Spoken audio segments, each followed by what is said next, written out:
Hello friends, मैं रोहित कुमार। आज का हमारा टॉपिक है साउंड।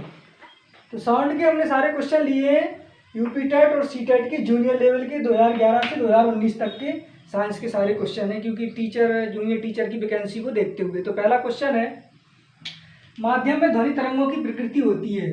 तो माध्यम को देखें तो माध्यम होते हैं तीन: ठोस माध्यम और द्रव और गैस। तो ये माध्यम निपट गया। अब आ गई ध्वनि। तो ध्वनि है, तो ध्वनि एक प्रकार की देखें तो ऊर्जा है। और कैसी ऊर्जा है? एक तरंग के रूप में यांत्रिक ऊर्जा है, और ये हमें सुनने में सहायक है। तो ध्वनि तरंगे कितने प्रकार की हैं? दो प्रकार की हैं, एक तो अनुदैर्ध्य, दूसरी अनुप्रस्थ। लेकिन यहाँ पे जो हमारा क्वेश्चन होगा वो होगा अनुदैर्ध्य, इसका आंसर। क्योंकि अनुप्रस्थ तरंग जो है वो ठोसों में चलती है और द्रव में चलती है। अनुप्रस्थ तरंग गैस में संचरण नहीं करती, इसलिए यहाँ पे जो आंसर होगा वो होगा केवल अनुदैर्ध्य। अनुदैर्ध्य तरंग जो है वो ठोस, द्रव और गैस तीनों में चलती है, तो केवल अनुदैर्ध्य।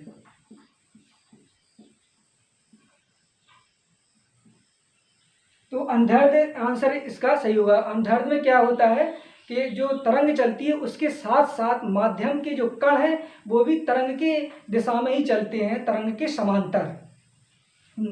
तो इसका आंसर हो जाएगा केवल अनुदैर्ध्य। अब आए ध्वनि तरंगों की चाल।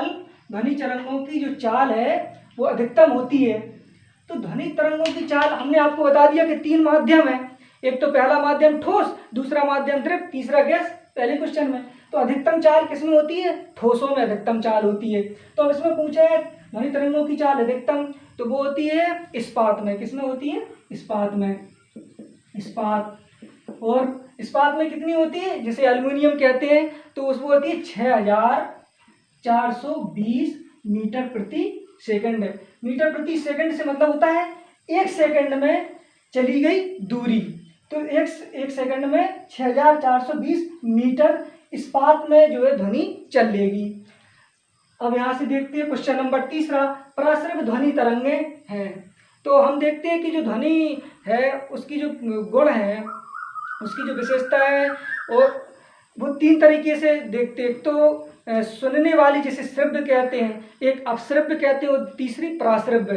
तो तीनों में देखते हैं जो हमारे लिए उपयोगी है वो है 20 हर्ट्ज से 20,000 हर्ट्ज तक। तो इसमें देखा है प्राश्रव्य ध्वनि तरंगें होती हैं, तो वो होती है 20,000 हर्ट्ज से अधिक। 20,000 हर्ट्ज से अधिक, इकाई, ढाई, सैकड़ा, हजार, 10,000, 20,000 हर्ट्ज से अधिक। इसी से संबंधित एक क्वेश्चन और है कि अल्ट्रासोनोग्राफी में प्रयुक्त तरंग की आवृत्ति है। अल्ट्रासोनोग्राफी में प्रयुक्त तरंग की आवृत्ति है। तो अल्ट्रासोनोग्राफी, इसका भी आंसर यही होगा 20,000 हर्ट्ज। 20,000 हर्ट्ज से अधिक। अल्ट्रासोनोग्राफी का भी क्वेश्चन आंसर, ये क्वेश्चन नंबर 3 और क्वेश्चन नंबर 5 सेम है। और यहाँ से क्वेश्चन और आया हुआ है अपनी जूनियर की परीक्षा में कि प्रसृत ध्वनि तरंगे, उसमें वो क्वेश्चन इस तरीके से आया है कि विद्युत चुंबकीय तरंगे नहीं है। क्वेश्चन आया है विद्युत चुंबकीय तरंगे नहीं है। तो उसमें माइक्रोवेव सूक्ष्म तरंगे या फिर इस तरीके से कह दें अवरक्त तरंगे। तो उसमें आंसर हमें लगाना है प्रसृत ध्वनि तरंगे, यानी कि ये जो है विद्युत चुंबकीय तरंगे नहीं है। विद्युत चुंबकीय तरंगे नहीं है, क्योंकि विद्युत चुंबकीय तरंगों को क्या है, माध्यम की आवश्यकता नहीं होती, और ध्वनि तरंगों को माध्यम की आवश्यकता होती है। ध्वनि तरंगें निर्वात में संचरण नहीं कर सकती, विद्युत चुंबकीय तरंगें निर्वात में संचरण कर सकती हैं। तो ये प्रसृत ध्वनि तरंग है। तो ये प्रसृत ध्वनि तरंग होने के कारण ये विद्युत चुंबकीय तरंग नहीं है। ये क्वेश्चन उसमें ऐसा था। और तो यहाँ पूछा प्रसृत ध्वनि तरंगें हैं, तो वो है 20,000 हर्ट्ज से अधिक। डेसिबल है, तो डेसिबल आंसर सभी लोग जानते हैं, ध्वनि का मात्रक।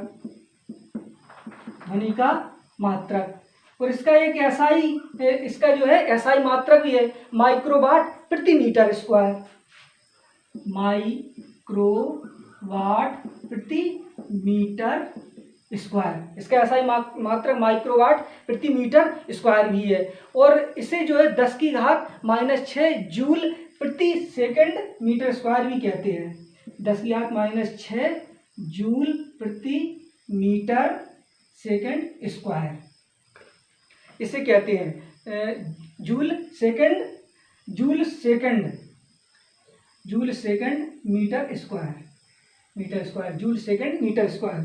यानी कि डेसिबल का जो मात्रक है, ध्वनि का मात्रक है, क्वेश्चन आया था, अगर इसका SI मात्रक पूछ ले तो माइक्रोवाट प्रति मीटर स्क्वायर है, और माइक्रोवाट प्रति मीटर को हम 10 की घात -6 जूल प्रति सेकंड मीटर स्क्वायर लिख सकते हैं, जूल प्रति सेकंड मीटर स्क्वायर लिख सकते हैं। अब अल्ट्रासोनोग्राफी में प्रत्युत तरंग की आवृत्ति है, तो हमने बता ही दिया पराश्रय ध्वनि तरंग है। अल्ट्रासोनोग्राफी का जो पराश्रय ध्वनि तरंगों की यूज में अल्ट्रासोनोग्राफी का प्रयोग होता है, क्योंकि अल्ट्रासोनोग्राफी में अल्ट्रासाउंड से संबंधित है।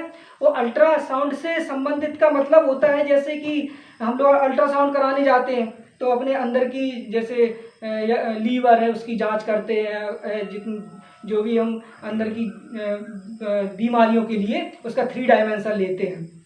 तो क्या है, तो अल्ट्रासोनोग्राफी में प्रयुक्त तरंग की आवृत्ति 20,000 हर्ट्ज से अधिक, और इनका उपयोग और भी किया जाता है चिमनियों की काले हटाने में, आंतरिक जैसे हम अपने जो कपड़े हैं उनको धुलने में पराश्रय तरंगों का उपयोग किया जाता है, क्योंकि इनका तरंग दैर्घ्य कम होता है और इनके जो कंपन होता है, आवृत्ति होती है, बहुत अधिक होती है। और एक क्वेश्चन और आ जाता है कि जो यहीं से हम देख लें डेसिबल से, तो कि जो हमें सुनने में सहायक है, मतलब सर्वोत्तम है, तो वो होता है 45 डेसिबल।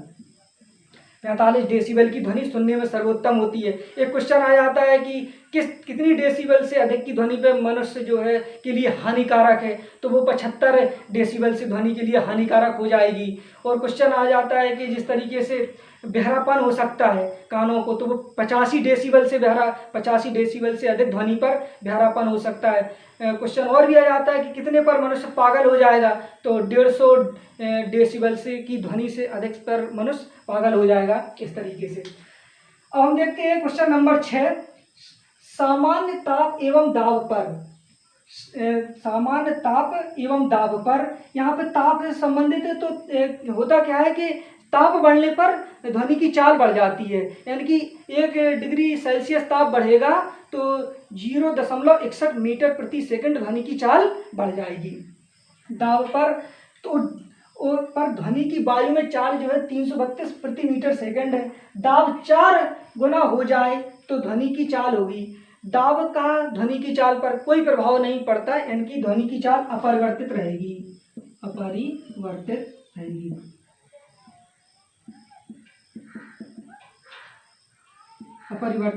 रहेगी।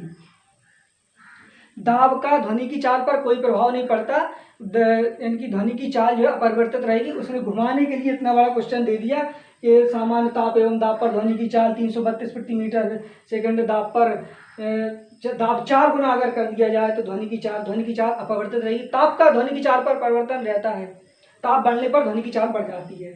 किसी वस्तु के कंपनों की आवृत्ति घटती है और उसका आयाम बढ़ता है, तब तारत्व और प्रबलता पर क्या प्रभाव पड़ेगा। अगर आवृत्ति घटती है तो तारत्व भी घट जाएगा, आवृत्ति घटती है तो तारत्व भी घट जाएगा, तारत्व घट जाएगा। और आयाम बढ़ता है तो प्रबलता भी बढ़ती है, आयाम बढ़ने पर प्रबलता बढ़ेगी, आयाम बढ़ेगा प्रबलता भी बढ़ेगी, जाहिर सी बात है किसी वस्तु का जो एक ध्वनि उत्पन्न करने वाली वस्तु है, जितना बड़ा घंटा होगा तो उसका उतना ही बड़ा आयाम होगा। आयाम का मतलब जैसे हम उस पर प्रहार करते हैं विस्थापन से है, तो जिस वस्तु का आयाम बड़ा होगा तो उसकी प्रबलता भी बढ़ जाएगी, और अगर आवृत्ति घटेगी तो तारत्व भी घटेगा। अब क्वेश्चन आया क्वेश्चन नंबर 8, तो क्वेश्चन नंबर 8 जो है वो है सितार बजाने से पूर्व। यहाँ पर थोड़ा सा सितार के बारे में बता दें। जो भारत के विश्व प्रसिद्ध सितार वादक हैं पंडित रविशंकर है। जीएस में क्वेश्चन आ जाता है। तो पंडित रविशंकर शास्त्रीय संगीतज्ञ हैं और वो विश्व प्रसिद्ध सितार वादक हैं और उन्हें भारत रत्न भी मिला हुआ है और उन्हें देश विदेश से काफ़ी उपाधियाँ भी मिली हुई हैं। और वो जो है अमेरिका के नागरिक रहे। वो 2012 में उनकी अमेरिका में मृत्यु हुई, कैलिफोर्निया में। तो विश्व प्रसिद्ध सितार वादक पंडित रविशंकर। तो सितार बजाने से पूर्व कोई वादक सदैव ही सितार की डोरी के तनाव को समायोजित करता है। डोरी के तनाव को समायोजित करता है और उसे उचित प्रकार से झंकृत करने का प्रयास करता है। ऐसा करके सितार वादक समायोजित करता है। तो ऐसा करके सितार वादक सितार की जो डोरी है उसके तारत्व को समायोजित करता है। किसको समायोजित करता है? तारत्व को। यहाँ पर हम लिखते हैं डोरी के तारत्व को, तारत्व को, डोरी के। ये सीटेट का क्वेश्चन है। देख कितनी सीटेट बहुत प्रयोगात्मक यानी कि प्रैक्टिकल क्वेश्चन देती है। जब कोई सितार बजाता है तो वो सितार की डोरी को समायोजित करता है, दबाता है। तो ऐसा करता है वो तारत्व के लिए। तारत्व से संबंधित होता है कि पिच से, एक मतलब धीमी आवाज़ और कम आवाज़, अधिक आवाज़। अब कोई वस्तु 5000 हर्ट्ज कंपन करती है, यानी कि इसकी एन दी हुई है। तो उत्पन्न ध्वनि का आवर्तकाल टी ज्ञात करना है। तो यहाँ पर हम देख लेंगे क्वेश्चन नंबर, कोई वस्तु 9, तो एन बराबर कितना है? 5000 हर्ट्ज। तो टी ज्ञात करना है। टी बराबर 1/n, तो 1/5000 से जो हो जाएगा 0.0002 और सेकेंड में आवर्तकाल, सेकंड, आवर्तकाल का मात्रक सेकंड में। तो ये इसका आंसर है। एक अच्छा क्वेश्चन है कि 10 मीटर लंबाई की ध्वनि तरंगों में 10 मीटर लंबाई की ध्वनि तरंगों में 20 संपीड़न तथा 20 बेलना है। तरंगों का तरंगदैर्घ्य कितना होगा? तरंगों का तरंगदैर्घ्य। तो यहाँ पे देख लेते हैं कि 10 मीटर लंबाई की ध्वनि तरंग है। तो लंबाई इसमें कितनी दे रखी है? 10 मीटर। एल बराबर 10 मीटर। अब इसमें क्या रहा है कि ध्वनि तरंग है।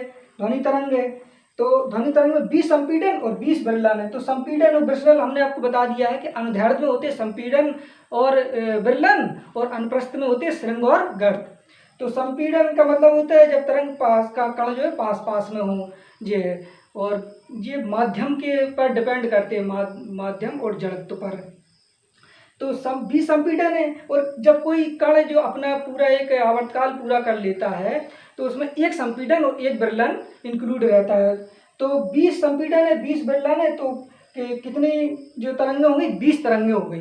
20 संपीड़न 20 बेलन से 20 तरंगें बने। उनकी लंबाई कितनी है? 10 मीटर है। अब तरंगदैर्घ्य ज्ञात करना है तो लैम्डा, तो यहाँ से हो जाएगा 10/20। तो जी किसमें? मीटर में, तो हो जाएगा 0.5 मीटर। और जो हमारा जो ऑब्जेक्टिव था उसमें क्वेश्चन था सेंटीमीटर में, तो इसमें सेंटीमीटर में 100 का गुणा करा देंगे तो 50 सेंटीमीटर हो जाएगा। इस तरीके से कर लेंगे 0.5 × 100, तो जो हो जाएगा 500 और यहाँ पे 1 अंक बाद दशमलव, तो इस तरीके से 50 सेंटीमीटर। तो ये हमने क्वेश्चन देख लिया। और ये इसमें क्या है कि कभी कभी गैसों, जैसे हमने आपको बताया ठोस है, द्रव है और गैस है, तो कभी कभी द्रवों से भी क्वेश्चन पूछ लिया जाता है और गैसों से भी क्वेश्चन पूछ लिया जाता है। तो द्रव से पूछ लिया जाता है कि जो शुद्ध जल है तो उसमें जो ध्वनि है वो संचरित होगी कितने मीटर प्रति सेकंड से, तो वो होता है 1493 जल में। और जो नमकीन जल है, खारा जल है, तो उसमें ले सकते हैं 1500 के आसपास। और एक क्वेश्चन और आ गया था सीटेट में, 3 गैसें दी थी, एक तो हाइड्रोजन और ऑक्सीजन करके।